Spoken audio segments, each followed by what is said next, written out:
Hi there, welcome to another episode on how to look after your Royal Enfield Interceptor or Continental GT.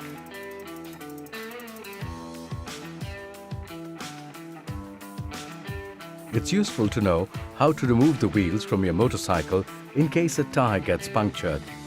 To remove your front wheel, first prop the motorcycle on its frame with a jack.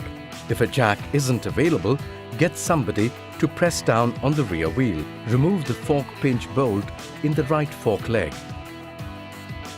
Use a spanner to hold the right side wheel spindle. Then loosen the wheel spindle nut using a 24 mm ring spanner.